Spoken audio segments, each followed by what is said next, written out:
નમસ્કાર. નિર્માણ ન્યૂઝની વિશેષ રજૂઆત ટુ ધ પોઈન્ટ કાર્યક્રમ સાથે હું છું યજ્ઞ ત્રિવેદી. દર્શક મિત્રો, આજે ટુ ધ પોઈન્ટ કાર્યક્રમમાં ચર્ચા વિચારણા કરવાની છે એક મહત્વપૂર્ણ મુદ્દાને લઈ. દર્શક મિત્રો, એક બાજુ જે રીતે શિયાળો હોય છે કે પછી ઉનાળો હોય છે કે પછી અત્યારે તો ચોમાસાની જે પરિસ્થિતિ હોય છે તેમાં અમુક કેસમાં જે વધારો જોવા મળતો હોય છે. ઉનાળાની વાત કરીએ તો જે પ્રમાણે અત્યારે તો ગરમી જે વધી જતી હોય છે અને ગરમીના કારણે જે પરિસ્થિતિ જોવા મળતી હોય છે તેને લઈને અલગ અલગ કેસીસ જોવા મળતા હોય છે. સાથે સાથે જો હું શિયાળાની વાત કરું તો તેમાં પણ શરદી ખાંસીના બધા કેસ જોવા મળતા હોય છે. વરસાદમાં અત્યારે જે પાણીજન્ય રોગચાળો, મચ્છરજન્ય રોગચાળો પણ જોવા મળતો હોય છે. પણ તેની સાથે અત્યારના સમયમાં એક એવી સિઝન અત્યારે તો આવી ગઈ છે કે જેમાં બેવડી ઋતુ અત્યારે તો જોવા મળી છે. જ્યારે શિયાળો હોય, ઉનાળો હોય એ અત્યારે તો મિક્સ થતું હોય ત્યારે બેવડી ઋતુનું જે પરિણામ અત્યારે તો ક્યાંક બહુ વિપરીતમાં જોવા મળતું હોય છે. શિયાળો અને ઉનાળો હોય ત્યારે તો અમુક કેસીસ પણ જોવા મળતા હોય છે. જ્યારે આ બંને અત્યારે તો જો ભેગા થતા હોય ત્યારે ક્યાંક સિચ્યુએશન અલગ જ જોવા મળતી હોય છે અને તેમાં ક્યાંક સવાલ એ પણ જોવા મળતો હોય છે કે હવે આને રોકવું કેવી રીતે. જ્યારે શરદી ઉધરસ ના જે કેસ વધતા હોય છે, તાવના કેસ જે વધતા હોય છે, જેમાં આજની જો હું લેટેસ્ટની વાત કરું તો જે પ્રમાણે સોલા સિવિલમાં અત્યારે ઓપીડી કેસમાં જે પ્રમાણે વધારો થયો તેને લઈને ક્યાંક સવાલ એ જ યથાવત જોવા મળી રહ્યો છે કે આટલા બધા કેસ અચાનક જ વધ્યા કેમ. ત્યારે જે સોલા સિવિલ હોય કે પછી અત્યારે તો અમદાવાદ સિવિલ હોય તેમાં જે ચર્ચા વિચારણા કરવામાં આવી, ડૉક્ટર દ્વારા પણ કહેવામાં આવ્યું કે આ બેવડી ઋતુના કારણે આ પ્રકારની પરિસ્થિતિનું નિર્માણ થયું છે અને એટલા માટે આ જે કેસ છે એ સતત અત્યારે તો વધી રહ્યા છે. ત્યારે આ મુદ્દા ઉપર જે રીતે ચર્ચા વિચારણા તો કરીશું, પણ તેની સાથે એક બાબત એ પણ અત્યારે તો જોવા મળી રહી છે કે જ્યારે આ કેસ વધતા હોય છે તો ત્યારે દરેક લોકો ઘરે જે ડૉક્ટર બની જતા હોય છે, ઘરે અત્યારે તો પેલું એમ કહેવાય ને કે પ્રિકોશન્સ લેતા હોય છે, અલગ અલગ દવાઓ લઈ લેતા હોય છે. પેલું એમ કહેવાય ને કે ઘણા બધા એમ કહેતા હોય છે કે ના આટલું આપણે જે ઘરેલું ઉપચાર કરીશું તો બધું અત્યારે તો દૂર થઈ જશે. પણ એક બાબત બહુ ચોક્કસથી કહેવા માગું છું કે દરેક લોકો એમ કહે છે કે ના ઘરેલું ઉપચારથી થતું હશે, એમાં કોઈ ના નહીં. પણ જ્યારે આ બધા કેસ સામે આવતા હોય છે ત્યારે મહેરબાની કરીને એક ડૉક્ટરને મળજો, સલાહ સૂચન પ્રોપર લેજો અને પછી તેને લઈને અત્યારે તો અન્ય કોઈ જગ્યાએ જજો. કેમ કે હું એટલા માટે કહું છું કારણ કે ઘરેલું ડૉક્ટર બનવા કરતાં અત્યારે તો જો કોઈ ડૉક્ટરની સલાહ સૂચન લેશો તો તમે જલ્દીથી અત્યારે તો સારવાર લઈ શકશો અને સાજા પણ જલ્દીથી થશો. ત્યારે તમામ મુદ્દાઓ પર આજે આપણે ચર્ચા વિચારણા શરૂ કરીશું. ચર્ચા વિચારણા કરવા માટે અમારી સાથે જોડી ગયા છે ડૉક્ટર તપન શાહ, અમારી સાથે જોડી ગયા છે કે જેઓ MD ફિઝિશિયન છે. સાથે ડૉક્ટર જય ઉપાધ્યાય આપણી સાથે જોડી ગયા છે કે જેઓ આયુર્વેદના નિષ્ણાત છે. જે આ બંનેનું સૌથી પહેલાં તો સ્વાગત છે. તપનભાઈ, MD ફિઝિશિયન છો આપ, આપને તો ખ્યાલ જ હશે કે જ્યારે કોઈ એક કેસ હોય એટલે કે કોઈ એક ઋતુ હોય તેમાં તો અત્યારે તો જે ઋતુજન્ય ક્યાંક રોગચાળો જોવા મળતો છે. પણ જ્યારે આ બેવડી ઋતુ અત્યારે જોવા મળતી હોય, બે ક્યાંક સિઝન ભેગી થતી હોય ત્યારે ક્યાંક સિચ્યુએશન વધારે પડતી એમ કહેવાય ને કે બગડી જતી હોય છે. જ્યારે હું આજની વાત કરું તો જે સોલા સિવિલ અને અમદાવાદ સિવિલ હોસ્પિટલના જે પ્રમાણે આંકડા સામે આવ્યા છે તે ક્યાંક અત્યારે તો સવાલ ઉપસ્થિત કરે તેવી પરિસ્થિતિમાં છે. અને જે આ બેવડી ઋતુના કારણે જે સ્વાસ્થ્ય જોખમાઈ રહ્યું છે, સૌથી પહેલાં આપ તેને લઈને પણ શું કહેશો? સાથે અત્યારે શરદી ખાંસી ને એ બધાના કેસ જે સતત વધી રહ્યા છે તેમાં સાવચેતીના ભાગરૂપે અત્યારે કયા કેસમાં સતત વધારો પણ જોવા મળતો હોય છે? તપનભાઈ, સૌથી વધારે અગર આપ જુઓ ને તો ઇન્ફ્લુએન્ઝાના કેસ વધેલા છે. ઇન્ફ્લુએન્ઝામાં ટાઈપ A અને ટાઈપ B. હવે આપ સમજો જેમ માણસ હોશિયાર ને સ્માર્ટ થઈ રહ્યો છે ને એમ વાયરસ પણ હોશિયાર ને સ્માર્ટ થઈ રહ્યા છે. એટલે આપે માની લો કે ગયા વર્ષે આપને ઇન્ફેક્શન થયું હોય તો આ વર્ષે ફરી થઈ જવું, આપે વેક્સિન લીધેલી હોય તો બી ઇન્ફેક્શન ફરી થઈ જવું, એવા બહુ જ કોમન ચાન્સીસ છે. આ ઇન્ફ્લુએન્ઝા એક કોન્ટેજિયસ બી વધારે છે.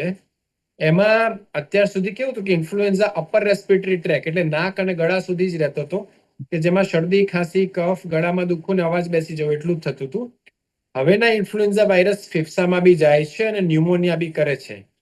ખાસ કરીને જે હાઈ રિસ્ક વાળું અમદાવાદનું પોપ્યુલેશન છે કે ગુજરાતનું પોપ્યુલેશન છે કે જે લોકોની ઉંમર 65 વર્ષ કરતા વધારે અથવા 5 વર્ષ કરતા નાની, જે લોકોને ડાયાબિટીસ છે, જે લોકોને કિડની કે લીવરનો પ્રોબ્લેમ છે, અથવા તો કેન્સર અને કોઈ કિમોથેરાપી ચાલુ છે, અથવા તો કોઈ ફેફસાના પહેલેથી રોગો છે જેમ કે અસ્થમા કે એવું કંઈ, એવા લોકોમાં એની સિવિયરિટી વધારે હોય છે. આવું વાયરસનું સંક્રમણ, આપની વાત 100% સાચી છે કે જ્યારે ડબલ ઋતુ હોય, ઋતુ ચેન્જ થતી હોય ત્યારે ખૂબ વધારે થઈ જતું હોય છે.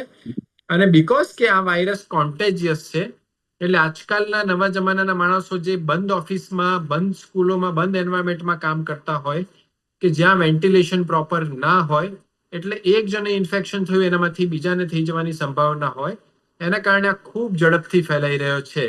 જી બિલકુલ બિલકુલ અને સાચી એટલા વાત જ છે. માટે અત્યારે એમ કહેવાય ને કે ના દરેક લોકોએ સાવચેતીના પગલાં પહેલેથી જ લેવા બહુ જરૂરી જોવા મળી રહ્યા છે. જયભાઈ, આપણે એક પ્રશ્ન એ પણ કે જ્યારે આ બધો મિક્સ ઋતુ થતી હોય છે તો ત્યારે ઘણા બધા એમ કહેતા હોય છે કે ના આપણે ઘરના જે પણ કોઈ ઉપચાર છે ને એ બધા કરીશું તો વાંધો નથી આવતો, પણ એના કારણે ક્યાંક સિચ્યુએશન અત્યારે તો વણસતી હોય ને તેવું પણ જોવા મળી રહ્યું છે. આપના મત અનુસાર જે બેવડી ઋતુ અત્યારે તો જે ક્યાંક સ્વાસ્થ્ય જોખમાઈ રહ્યું છે તે જોવા મળી રહ્યું છે, તેને લઈને આપની પણ પ્રતિક્રિયા.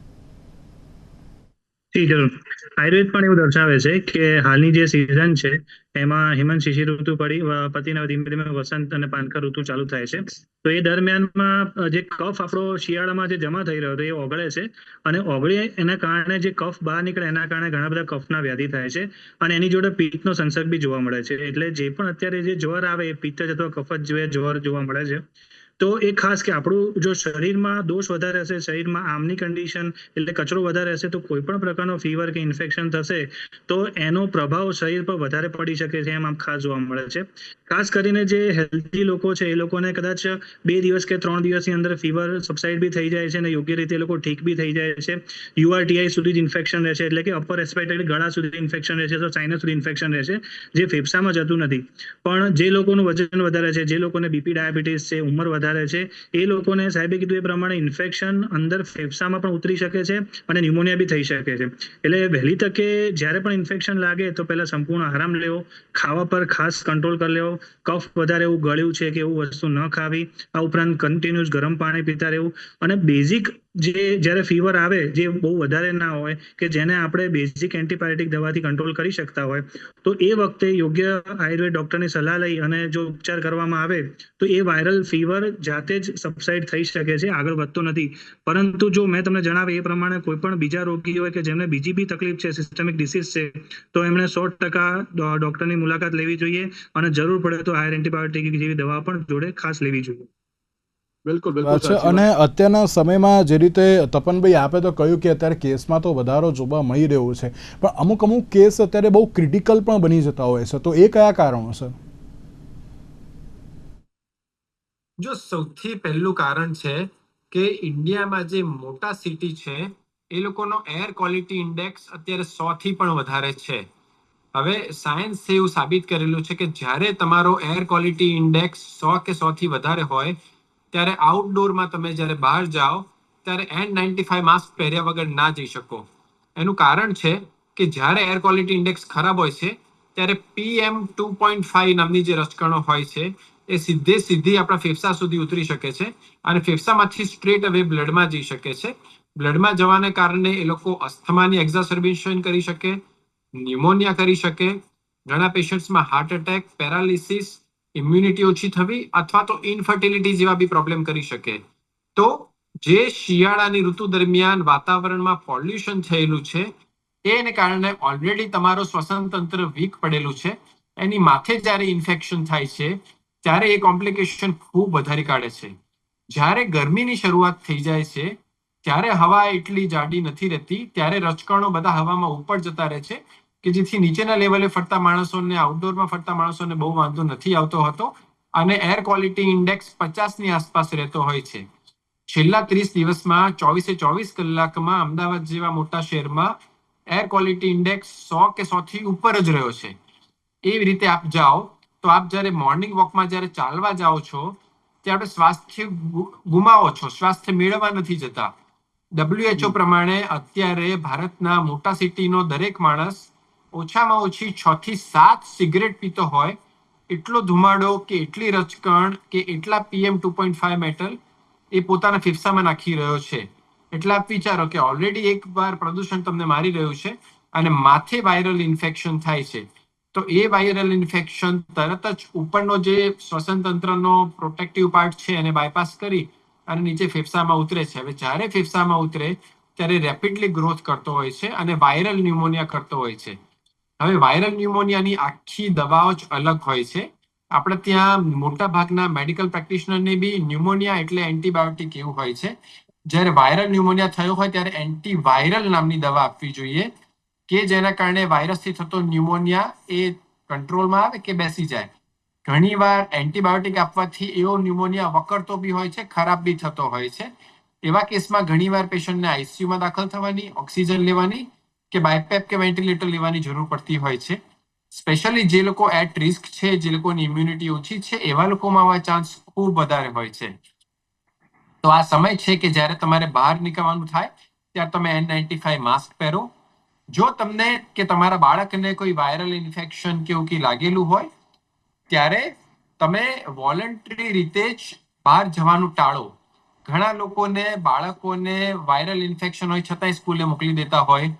ઘણા લોકો પોતાને ન્યુમોનિયા હોય છતાં ઓફિસમાં જતા રહેતા હોય. એવું હંમેશા ટાળવું જોઈએ. જી છે. અને સાથે જ્યારે ઇમ્યુનિટીની વાત કરી તો જયભાઈ, રોગ પ્રતિકારક શક્તિ જે ક્યાંક ઘટી જતી હોય છે તેવી જે બાબત સામે આવી છે તેને અત્યારે તો સ્ટેબલ રાખવા માટે રોજબરોજ અત્યારે તો શું કરવું એ બહુ જરૂરી છે કે જેના કારણે જે એમ કહે ને કે ના રોગ પ્રતિકારક શક્તિ જે સ્ટેબલ રહે. જી આયુર્વેદ પણ એ જણાવે છે કે સૌથી જ્યારે પણ કોઈ સંસર્ગજન્ય રોગો થાય એટલે ઇન્ફેક્શિયસ ડિસીઝ થાય તો એમાં સૌથી પહેલું જે શરીરનું શસ્ત્ર છે એ તમારી રોગ પ્રતિકારક શક્તિ છે. જો રોગ પ્રતિકારક શક્તિ એકદમ યોગ્ય અને સરસ હશે તો કોઈ પણ દવા વિના પણ એ રોગી સબસાઇડ થઈ જાય છે, એનો રોગ સબસાઇડ થઈ જાય છે અને રોગીને સારું થાય છે. જેનો અનુભવ આપણે કોરોના દરમિયાન પણ કર્યો હતો કે કેટલાક રોગીને કોરોના થયો, એકાદ દિવસ ફીવર આવ્યો અને 5-6 દિવસમાં એકદમ ઠીક થઈ ગયા અને કેટલાક લોકો છે આઈસીયુ સુધી પહોંચ્યા હતા. એટલે રોગ પ્રતિકારક શક્તિ માટે આયુર્વેદ સર્વપ્રથમ એમ કે છે કે જો શિયાળાની ઋતુ હોય અને આ સિઝન ચાલતી હોય દરમિયાન જો રેગ્યુલર ચ્યવનપ્રાશ લેવામાં આવે તો એ રોગ પ્રતિકારક શક્તિને બૂસ્ટ કરે છે, જે ખૂબ ફાયદાકારક છે. આ ઉપરાંત નાના બાળકો માટે ઇન્ફેક્શન એ ખૂબ જ વધારે તકલીફ વાળું હોય છે. નાના બાળકોને આયુર્વેદ પ્રમાણે જો રેગ્યુલર આપણે સ્વર્ણપ્રાશન આપવામાં આવે, જે પુષ્ય નક્ષત્રમાં આયુર્વેદમાં જણાવ્યું છે, જો રેગ્યુલર સ્વર્ણપ્રાશનના ટીપા આપવામાં આવે તો તેના કારણે પણ બાળકોની ઇમ્યુનિટી વધે છે અને ફાયદો થાય છે. આ ઉપરાંત જે યોગ છે એ યોગમાં પણ ખાસ કરીને ભ્રામરી પ્રાણાયામ છે, અનુલોમ વિલોમ છે, ઓમ ઉચ્ચાર છે, આના કારણે પણ રેસ્પિરેટરી સિસ્ટમ છે એની એક્સરસાઇઝ થાય છે અને એ મજબૂત બને છે.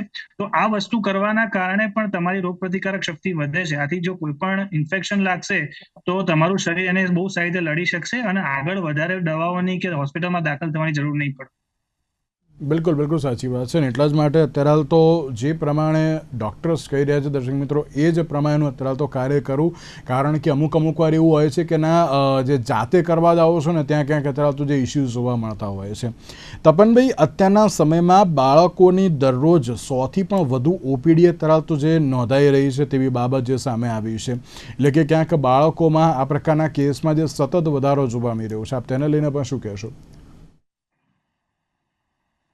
બાળકોના કેસમાં જે કોમન ડિસિપ્લિન હોવી જોઈએ ને એ ઘણીવાર મા બાપના લેવલે ખૂબ ખૂટતી હોય છે.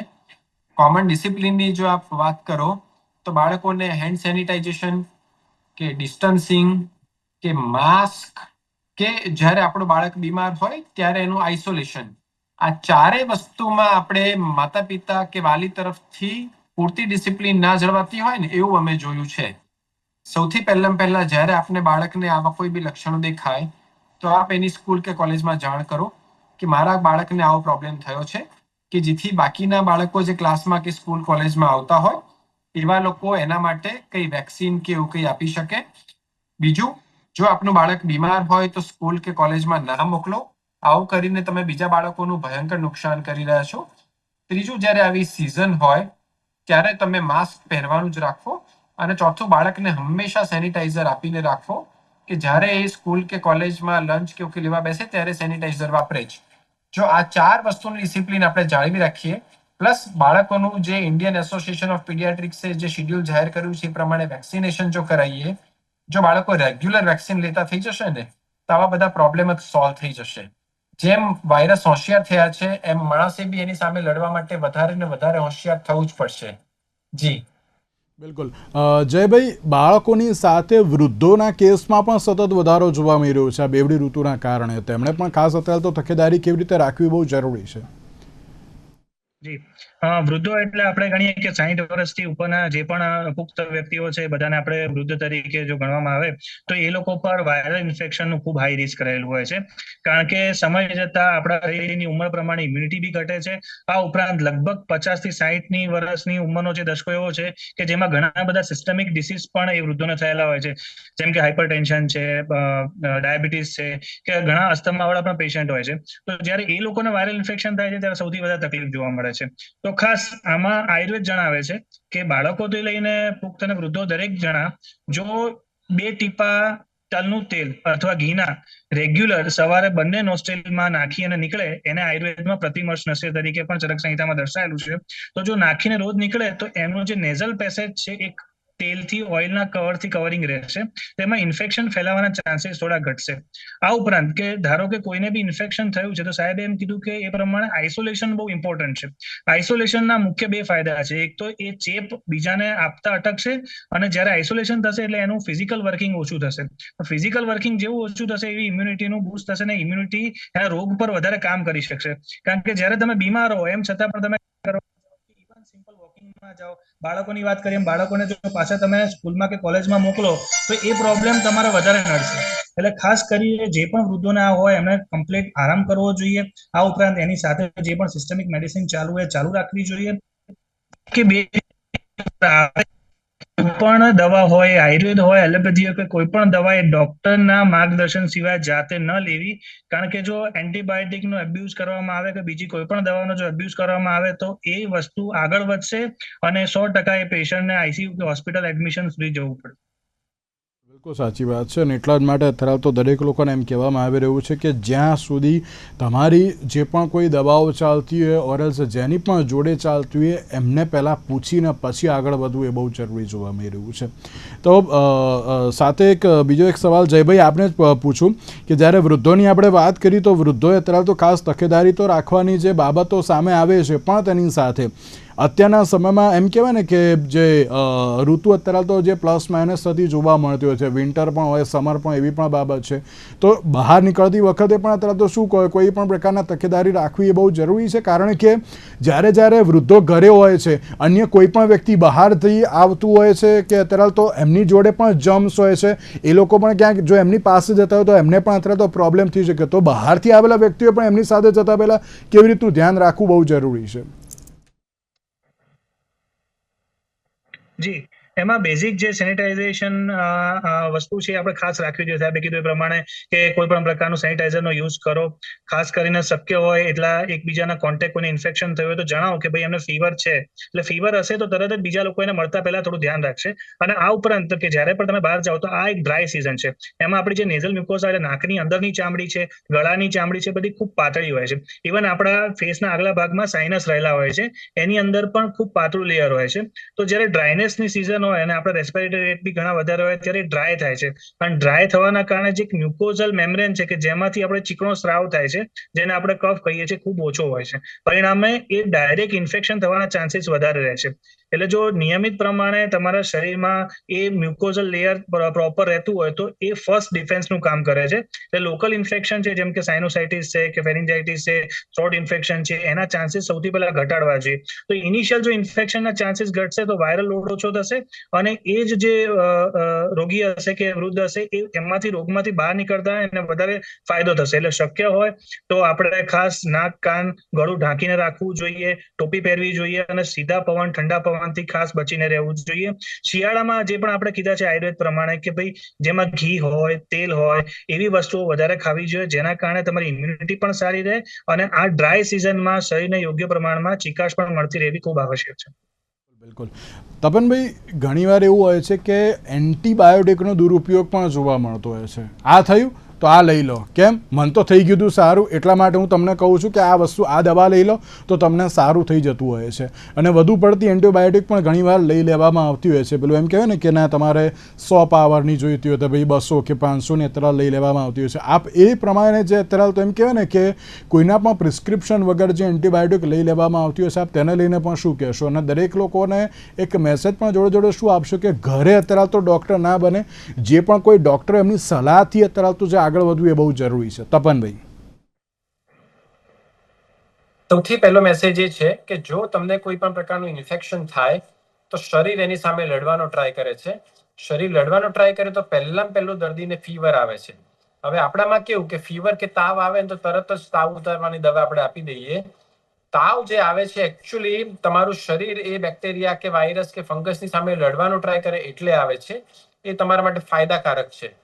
હંમેશા એને દવા આપીને ઉતારી જ દેવો કે તાવને નોર્મલ જ લાવી દેવો કે 98.6 જ લાવી દેવો એ એડવાઇઝેબલ નથી. તાવ એ તમારું શરીર લડવાનો ટ્રાય કરે છે એના માટે આવે છે. બીજી વસ્તુ, એન્ટીબાયોટિક એ એવી દવા છે કે જે ખાલી ને ખાલી બેક્ટેરિયા સામે જ કામ કરી શકે છે. ઇન્ફેક્શન માણસને ફંગસને કારણે બી લઈ શકે, વાયરસને કારણે બી લાગી શકે અને પેરાસાઇટને કારણે બી લાગી શકે. આ ત્રણેય વસ્તુમાં એન્ટીબાયોટિક કોઈ ફાયદો નથી કરતી, એકચ્યુઅલી નુકસાન કરે છે. સો તમને એવું લાગે કે સિમ્પલ ઇન્ફેક્શન થયું છે, જેમ કે કોઈને શરદી ખાંસી કફ થયા હોય કે કોઈને ડાયરિયા વોમિટિંગ થયા હોય, આ બંનેમાંથી 90% વાયરસને કારણે થતું હોય છે, જેમાં એન્ટીબાયોટિકનો કોઈ રોલ નથી હોતો. મેઇન પ્રોબ્લેમ ક્યાં આવે છે કે આપણી જે કોમન પોપ્યુલેશન છે એનામાં ધીરજનો અભાવ છે. હવે આ પ્રકારની શરદી ખાંસી કે કફ કે ડાયરિયા એને મટતા ઓન એન એવરેજ 3 થી 7 દિવસ લાગે જ. કારણ કે આપણું શરીર એ બેક્ટેરિયા કે વાયરસને ઓળખે, એની સામે એન્ટીબોડી બનાવે અને એ વાયરસની ને એન્ટીબોડીની લડાઈ થાય અને છેલ્લે આપણા શરીરની જીત થાય. આ આખી પ્રક્રિયા 3 થી 7 દિવસ ચાલે જ છે. એટલી જો આપણામાં ધીરજ હોય અને ધીરજ આપણે ટકાઈ રાખતા હોઈએ તો ખાલી ને ખાલી પેરાસિટામોલ જ્યારે બહુ જ તાવ હોય એટલે લઈએ, એનાથી રિકવરી બને એટલી વહેલી આવે અને કોઈ સાઈડ ઇફેક્ટ ના થાય. અને પ્લસ જે એન્ટીબાયોટિક રેઝિસ્ટન્સનો મુદ્દો થઈ રહ્યો છે, જે મોદી સાહેબે હમણાં નેશનલ લેવલે કીધું કે ભારત દેશમાં ડોક્ટર્સ કે પેશન્ટ્સ જાતે એન્ટીબાયોટિક વગર કલ્ચરે લે છે, એને કારણે આ એન્ટીબાયોટિક હવે આ દેશમાં કામ કરતી જ બંધ થઈ ગઈ છે. સો આપણી ભવિષ્યની પેઢીને જો આપણે બચાવી રાખવી હોય કે જેમાં આ દવાઓ ભવિષ્યમાં બી કામ કરે એવું રાખવું હોય તો એન્ટીબાયોટિકની દવા રેશનલી યુઝ કરવી બહુ જ જરૂરી છે. પેશન્ટ્સને સિમ્પલ શરદી ખાંસી હોય તો મેડિકલ સ્ટોર પર જઈને એઝિથ્રોમાઇસિન લઈ આવે, એમોક્સિસિલિન લઈ આવે. આ પ્રકારની પ્રેક્ટિસ આપણે 100% બંધ કરવી પડશે. અને જે મેડિકલ સ્ટોર વાળા દર્દીને ડોક્ટરના બતાવ્યા વગર પ્રિસ્ક્રિપ્શને દવા આપી દે છે, એવા લોકોને આપણે કડકમાં કડક સજા કરવી પડશે. તો જ આ એન્ટીબાયોટિક દવાઓ ભવિષ્યમાં કામ કરતી રહેશે. અને આપણી કોમન પબ્લિકને અમારી એ વિનંતી છે કે આ દરેક પ્રકારની બીમારીને મટતા થોડી વાર લાગે છે, તો એને ઓછામાં ઓછી 3 થી 4 દિવસ મટવા માટે આપો, ત્યાં સુધી ધીરજ રાખો. એ પછી બી તમને રિઝલ્ટ ના મળે એવું હોય તો ચોક્કસ આપણા ડોક્ટર સાહેબનો કોન્ટેક્ટ કરો અને ડોક્ટર સાહેબને બી કહો કે મને મોડું મટેનો વાંધો નથી, પણ મારે કોઈ બિનજરૂરી દવા શરીરમાં લેવી નથી. જો આ પ્રમાણે કરવામાં આવે તો આપણે એન્ટીબાયોટિકના ઇરેશનલ યુઝથી બચાવી શકીએ અને આપણા શરીરને થતું નુકસાન અટકાવી શકીએ. જી બિલકુલ સાચી વાત છે. એટલે જ માટે હું દરેક લોકોને કહું છું કે ઘરે ના ડૉક્ટર બનતા તમારા જે પણ કોઈ ફેમિલી ડૉક્ટર હોય એમને અત્યારે તો એમની સાથે જજો અને પ્રોપર સલાહ લઈને જ આગળ વધજો. તેની સાથે તપનભાઈ અને જયભાઈ આ બંનેનો આભાર અમારી સાથે ચર્ચા વિચારણામાં જોડાવા માટે. તો દર્શક મિત્રો, આજના વિશેષ કાર્યક્રમ મને આપશે. નમસ્કાર.